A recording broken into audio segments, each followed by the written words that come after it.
Perfect weather for a flight out of Nice, Côte d'Azur, don't you think? We're on runway 22 left, and we're cleared for takeoff. Taking off in an A320 obviously requires more speed and a longer runway than a single-engine prop plane. But luckily, we have some extra tools at our disposal to make the job a little easier once we're airborne. For starters, the autothrust manages engine power to maintain a target airspeed. Autopilot will keep us on track with navigation. And the fly-by-wire system lets us maintain a consistent attitude without needing to make constant adjustments. When I give the word, you're going to execute a straight-out takeoff. After you complete the initial climb, I'll take the controls. But first, check the MCDU for our reference speeds. I already typed in today's numbers. The rotation speed, VR, is 131 knots. I'll call out when we reach it. Take a look at the PFD now. Then, once we hit VR, you just need to begin a gentle rotation by pulling back on the side stick. Don't exceed 10 degrees until you've lifted off. Next, let's review the thrust levers.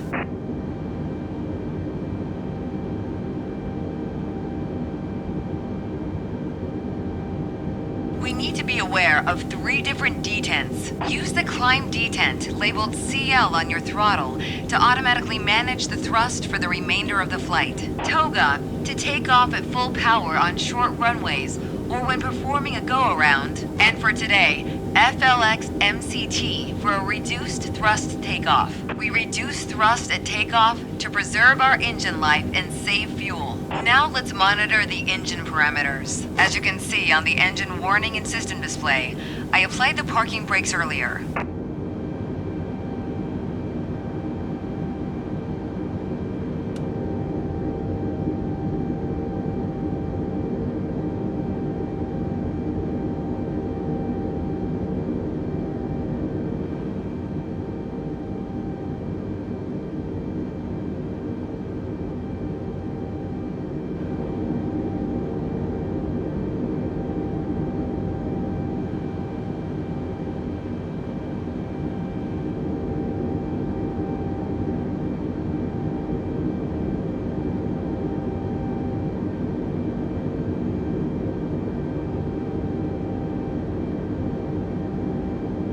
Okay, we're ready to go.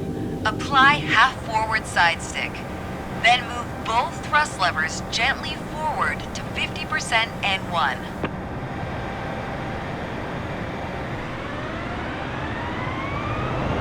Then move them to the flex detent. Okay, now the auto thrust is armed. Use the rudder to keep us on the center line. 80.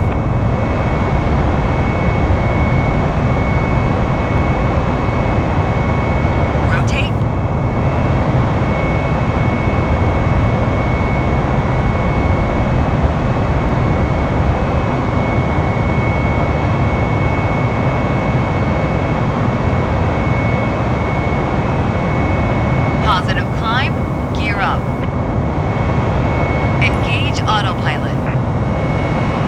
Autopilot can either be engaged 5 seconds or 100 feet after takeoff to manage heading and altitude. The FMA is showing lever climb, which means we've reached thrust reduction altitude. Adjust the thrust levers to climb detent. Now we're in the climb detent. Auto thrust is active and will manage airspeed by adjusting the power. At S speed, retract flaps to 0. Disarm ground spoilers.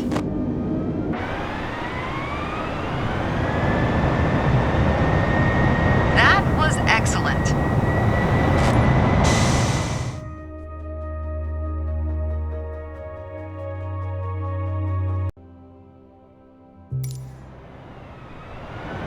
We're on course for a visual landing approach into Nice, Côte d'Azur. Auto thrust is going to handle power management, so our main objective is to control the pitch to stay on the glide slope. The beauty of fly-by-wire means you only need to use the stick when you want to make attitude adjustments. Alright, as long as auto thrust is on, the speed will be automatically managed. Throttles should stay in the climb detent. Just focus on the trajectory. Remember, fly-by-wire doesn't need a lot of corrective input. Just keep making small adjustments to pitch and roll as necessary. See the screw on the dash above the PFD? Use that as a guideline to keep us centered on the runway. For a visual approach, we have the track FPA mode activated. This will display the green velocity vector on your attitude indicator. Place it 3 degrees below the horizon to follow a 3-degree glide slope. 2,500.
Look to the right of the runway at the 4 colored lights called PAPI. They'll give feedback to stay within a 3-degree glide slope all the way down.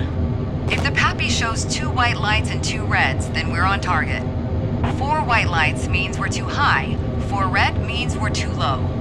At 20 feet, pull back on the stick to kiss the runway, but be careful to avoid a tail strike.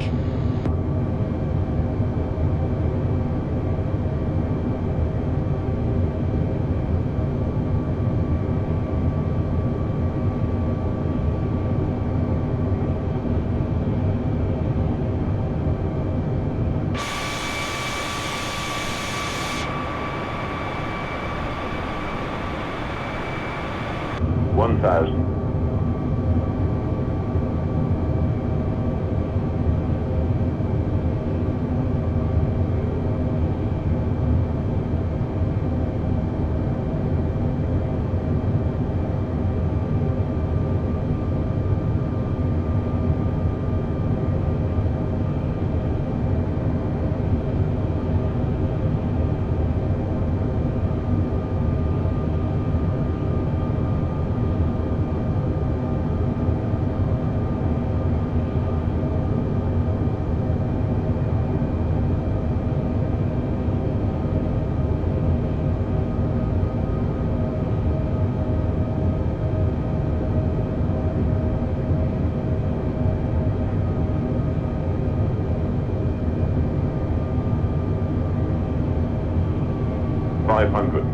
We're getting close to the threshold. Now shift your focus down to the end of the runway. 400. Listen for the computer calling out retard, then set thrust to idle. 300.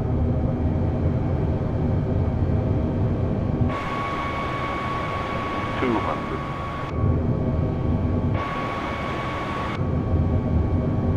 100.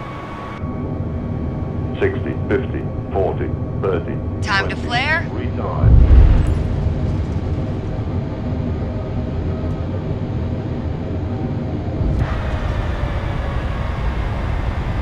Now return the side stick to neutral.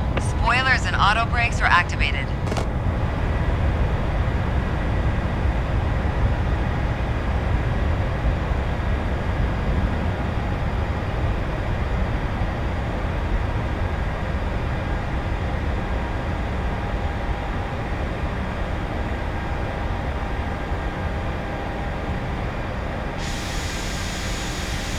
You did well, but you can do better.